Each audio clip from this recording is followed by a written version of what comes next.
Coucou tout le monde, soyez les bienvenus dans ce jour 18 de notre calendrier de l'Avent Scrap. Aujourd'hui, comme d'habitude, utilisation de chute, mais c'est surtout le prétexte pour utiliser ce très joli die de fond de chez My Favorite Things, et puis le prétexte aussi pour utiliser du bleu. Ça change un peu de quand j'utilise du bleu, voilà. Alors, je fais attention à prendre des papiers avec des motifs, oui, mais pas trop présents non plus. Et puis j'essaie d'alterner aussi les différentes tonalités de bleu, les foncés, les clairs. C'est important de mettre un petit peu de papier clair pour apporter la lumière dont on a besoin. Toujours essayer de garder les choses gaies et pas tristes. Si j'avais mis seulement du bleu marine, enfin des bleus foncés, je pense que ça aurait été un petit peu plus triste. Alors vous voyez, au fur et à mesure de ce que je découpe, j'ai un peu plus que ce dont j'ai besoin. Bien sûr, je le mets de côté, parce que c'est autant de petites découpes déjà réalisées pour d'autres cartes.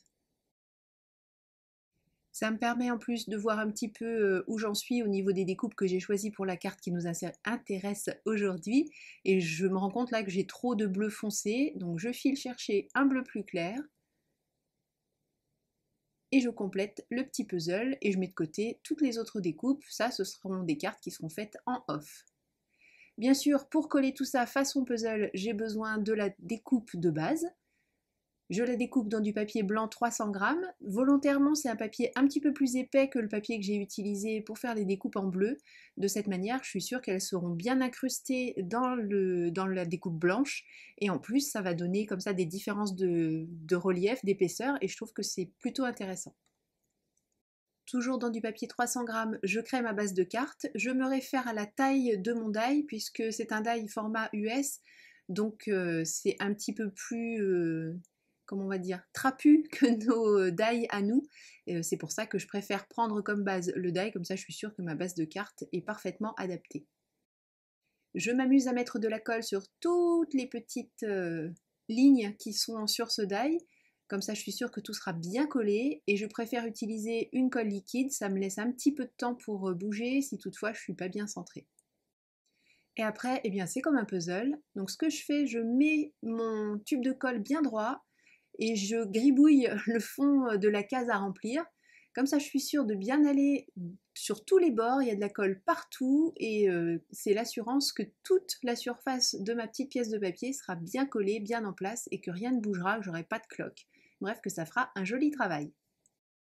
Et là, en mettant la pièce après celle-ci, je m'aperçois que j'ai découpé les sapins à l'envers, mais ça va passer tout seul, ça ne se verra même pas. Comme pour tous mes tampons caoutchouc maintenant, j'ai créé le fichier de découpe, ce qui me permet d'avoir le petit tamponnage directement avec un joli petit bord blanc sans m'embêter à faire une découpe au ciseau. Et comme d'habitude, j'utilise ma petite technique pour centrer le personnage sur la découpe. Et je n'ai plus qu'à le mettre en couleur. Cette fois-ci, la découpe, je l'ai faite sur un papier Nina Solar White pour avoir une belle base pour faire ma mise en couleur au feutre à alcool.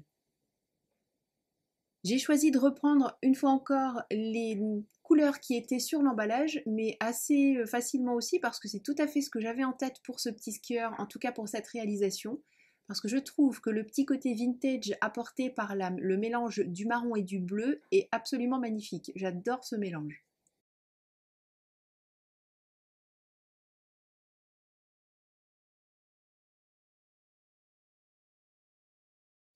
Pour le sentiment, je l'ai pris sur une des planches Crazy Little Craft de l'année dernière, Lutin frileux, bon de toute façon elle n'existe plus, et je la tamponne à la Versafine claire après avoir tortillé mon petit tampon dans tous les sens pour qu'il colle parfaitement à la vague créée par le papier à cet endroit-là. Bon, c'est quand même une création d'hiver, je vais mettre quelques flocons, les mêmes que d'habitude bien sûr, que je découpe dans mon papier 300 grammes et que je vais mettre en couleur avec les deux marrons que j'ai utilisés pour mettre le personnage en couleur tout à l'heure. Je commence par un aplat avec le côté de ma pointe sur la totalité du flocon. Alors, étant donné que je balaye bien, finalement ça prend aussi les côtés du papier, parce que ce serait un petit peu compliqué sinon. Et puis de garder un tout petit peu de blanc, ce serait pas vraiment embêtant, mais là de toute façon, tout le papier, enfin tout le flocon est bien recouvert. Et une fois que j'ai mis la première couleur, je prends le plus foncé, je mets quelques taches et je reviens avec le clair pour fondre le tout, que ça fasse vraiment des choses assez jolies à l'œil et pas qu'on ait l'impression d'un gros paquet marron foncé d'un coup, on se demanderait ce qu'il vient faire là. Il ne me reste plus qu'à mettre un petit peu de volume sous le skieur. Toujours l'emballage, le même, il finit par pas mal rétrécir quand même au fur et à mesure des réalisations. Je colle le tout sur le fond et cette carte est terminée. Merci beaucoup d'avoir suivi cette vidéo. Je vous donne rendez-vous dès demain pour une nouvelle réalisation de notre calendrier de l'Avent Scrap 2022. C'est le 5e, je ne sais pas si je vous l'ai dit déjà depuis le début de toutes ces vidéos, c'est la 5e année qu'on se retrouve comme ça tous les jours jusqu'à Noël. Je ne finis pas cette vidéo sans vous souhaiter de prendre bien soin de vous, de créer et de partager autour de vous. Gros bisous, bye bye.